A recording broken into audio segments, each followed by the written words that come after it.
이재명 대통령이 국정자원 화제와 관련해 시스템 복구와 국민 불편 최소화에 모든 역량을 집중해 줄 것을 주문했습니다. 사태 수습과 재발 방지는 어떤 방향으로 이루어져야 할지 짚어보겠습니다. 문현철 국가위기관리학회 부회장 나와 계십니다. 어서 오세요. 네, 안녕하세요. 네, 교수님, 이 화재 사고와 관련해서 정부가 연이틀 중대본 회의를 열면서 사태 수습에 나선 모습인데 그 화재 피해가 없는 전산 시스템은 오늘 중으로 정상 가동이 되는 건가요? 네, 정상 가동이 되어야 되겠지만 아마도 시간이 더 걸릴 것이다 이렇게 추정이 됩니다. 예. 대통령께서 중앙재난안전대책본부를 가동을 하게 해서 이렇게 시스템을 점검하고 어떤 재발 방지 대책을 지시했다는 것은 크게 한 세 가지로 얘기할 수가 있겠습니다. 예. 먼저 이번에 이런 그 화재 전산 마비 사태가 단순한 기술적인 문제냐? 그렇지 않습니다. 이것은 이미 시스템이 구축되어 있는 시스템 관리상의 미비의 문제이고 휴먼 에러의 문제이다. 제도 관리의 문제이다. 정책 집행의 에러의 문제이다. 이렇게 말씀을 드리고 싶고요. 두 번째는 이게 단순한 화재의 문제인가? 예. 그렇지 않다는 겁니다. 이것은 단순한 화재를 넘어서 불이 난 것이지만 국가 전산망이 이렇게 마비가 되었다라고 하는 것은 이것은 복합 재난의 문제이고요. 더 나아가서는 국가 안보의 문제이다. 이렇게 말씀을 드릴 수가 있겠습니다. 네. 좀 우려되는 것은 이제 어느 국가나 완벽한 국가 제도 시스템은 없지만 우리와 이 IT 분야, 디지털 인공지능 AI 분야에 대한 경쟁 국가들은 우리를 되게 좀 조롱하지 않겠나라고 하는 이번 사태로 인해서요? 이번 사태를 보면서 이제 어느 국가나 그런 허점들이 있는 겁니다. 그다음에 이제 또 하나의 문제는 세 번째 문제는 재난 및 안전관리 기본법에서 정하고 있는 기능 연속성의 시스템이 작동되지 않았다라고 하는 점을 서두에 말씀드릴 수가 있겠습니다. 예, 단순한 기술적인 문제가 아니다, 휴먼 에러였다라고 강조를 해주셨는데 앞으로 어떻게 대응해 나가야 할지는 저희가 뒷부분에서 좀 더 자세히 짚어보도록 하겠고요. 그 이동형 항온 항습기 100여 대를 긴급 수배를 해가지고 그 불이 났던 국정자원 전산실 7번 방에 투입을 했다고 하는데 이걸 투입했으면 서비스 정상화 테스트까지는 어느 정도 시간이 소요된다고 볼 수 있을까요? 네, 정밀 점검을 해야 되기 때문에 예. 더 많은 시간이 걸릴 것이라고 생각됩니다. 왜냐하면 국가 전산망 시스템이라고 해서는 매우 정밀하고 매우 정교하고 예. 예측하지 못한 그런 연결의 문제가 있기 때문입니다. 그런데 벌써 이렇게 항온 항습기 100여 대를 긴급 수배했다라고 하는 예. 자체가 또 한 번 창피한 일입니다. 그래요? 예, 이런 것들이 이미 준비되어 있었어야 되고 충분히 이렇게 국가 기관 전산망이라고 한다면 이런 시스템들이 다 구축되어 있었어야 될 것이고 어떤 미연의 문제를 대비해서 충분히 이런 것들이 구비되어 있었어야 될 텐데 이제야 긴급 수배한다? 이거 정말 국제적으로 창피한 일이다. 이렇게 말씀을 드릴 수가 있고요. 또 이것은 이미 이런 비슷한 일들이 이런 리튬이온 배터리 뭐 화재나 이런 것들이 소소하게 여러 차례 발생했었습니다. 이것은 갑자기 발생한 일이 아니고 이것은 예측 불가능한 일이 아니었다. 간헐적으로 여러 차례 여러 곳에서 발생을 했기 때문에 이것은 1년 전, 2년 전, 3년 전부터 예측 가능했었고 이것을 준비해 왔었어야 맞다. 이렇게 저는 평가하고 싶습니다. 예, 항온 항습기가 준비되지 않은 것조차도 시스템적인 문제였다라고 아주 계속 창피한 일입니다. 지적을 해주고 계신데 그렇습니다. 네. 화재 원인 조사도 본격화됐습니다. 당국이 오전부터 현장 감식을 진행하고 있는데 뭐 노후한 배터리를 사용했다 아니면 작업자의 실수다 이런 얘기들이 나오고 있어요. 물론 정확한 사실관계를 확인해 봐야겠지만 지금으로서 가장 유력한 화재 원인은 뭐라고 보세요? 네, 화재 원인도 언제 감식이 진행된다고 하니까 예. 더 정밀하게 조사 결과가 나와야 되겠지만 뭐 이렇게 한 두 가지 정도로 얘기를 해볼 수가 있습니다. 하나는 노후 배터리를 썼다. 그리고 이 배터리를 교체하는 과정에서 문제가 발생했다.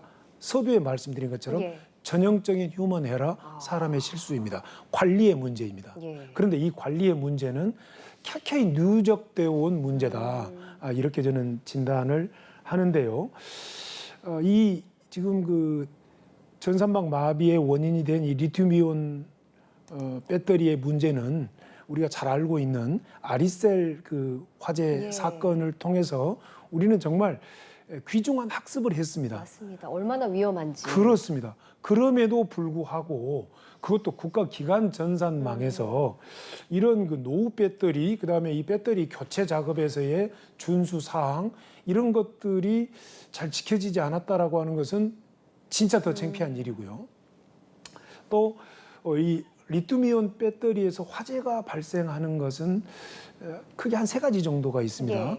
리튬이온 배터리는 플러스 극과 마이너스 극, 양극과 음극을 분리해 놨습니다. 서로 못 만나게. 네.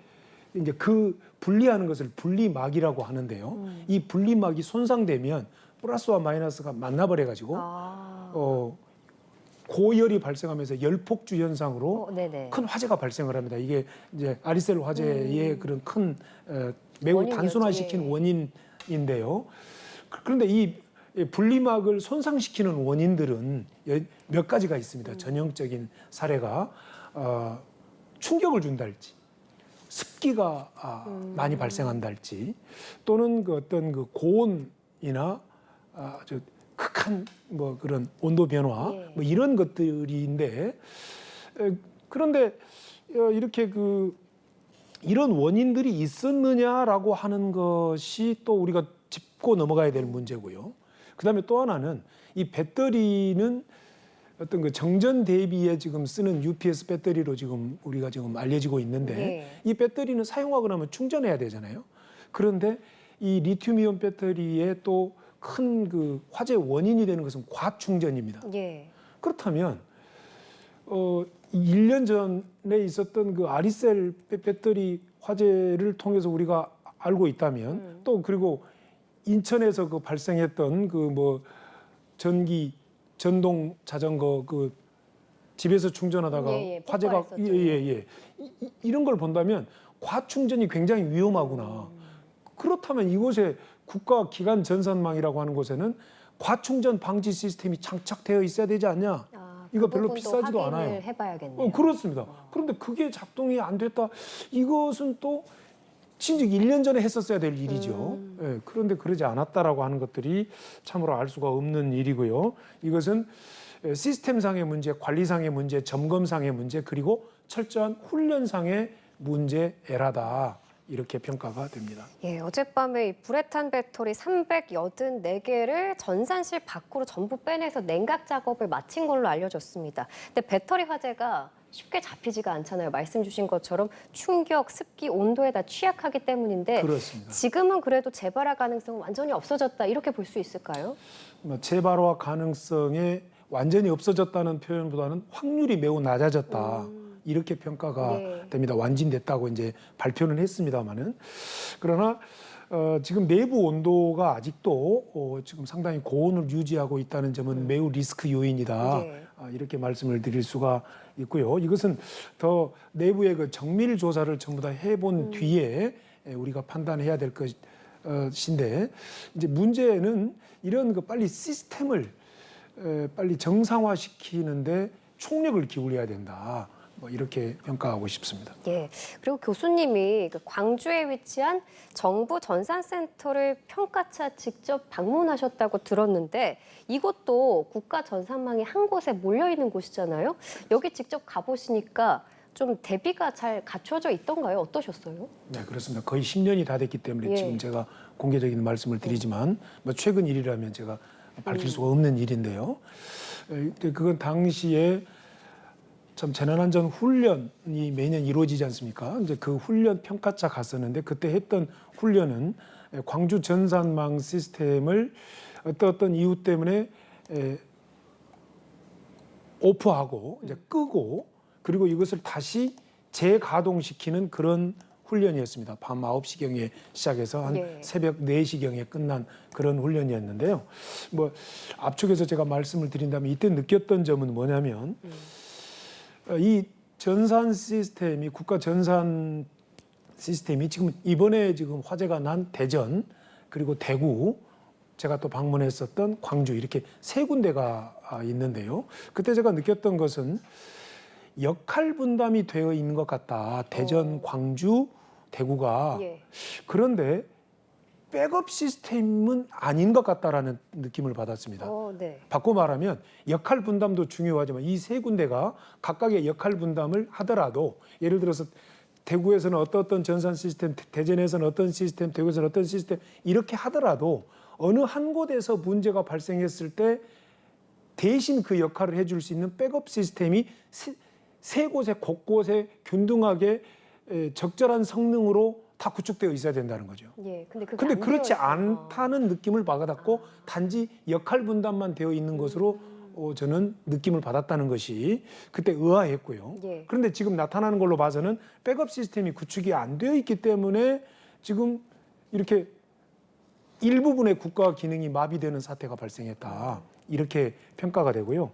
또 하나의 문제는 그때 제가 느꼈던 것은 외주 업체들이 대부분 그 어떤 시스템들을 각각 어떤 서버를 비롯한 이런 시스템들을 관리하고 있었는데 이런 업체들이 대부분 외국 업체들이라는 겁니다. 예. 미국의 뭐 인텔이랄지 뭐 일본의 무슨 업체랄지 이런 업체들이 근데 그곳의 업체 직원들 물론 우리 한국 사람이지만 업체 직원들이 그 훈련을 하는데 많이 나와 있었다는 거예요. 그때 제가 또 우려했던 것은 뭐냐면 저 많은 업체 직원들이 나와 있는데 저분들끼리 과연 유연한 소통이 될 것인가. 기업들은 다 경쟁자들이잖아요. 또 그리고 또 우리 그 정부 기관의 관리자들과 실무자들과 저 업체들이 이 유지 보수 업체들이 정밀한 의사소통과 유연한 소통이 될 것인가. 이런 것들이 되게 우려되었다는 겁니다. 그런데 지금 거의 한 10년이 지나서 이렇게 바라본 것도 좀 놀라운 것은 그때 우려됐던 것들이 그대로 좀 나타나고 있다는 평가가 되어서 예. 조금 안타깝다라고 하는 것입니다. 예, 알겠습니다. 저희 오늘 말씀은 여기까지 듣도록 하겠습니다. 지금까지 문현철 국가위기관리학회 부회장과 얘기 나눠봤습니다. 오늘 말씀 잘 들었습니다.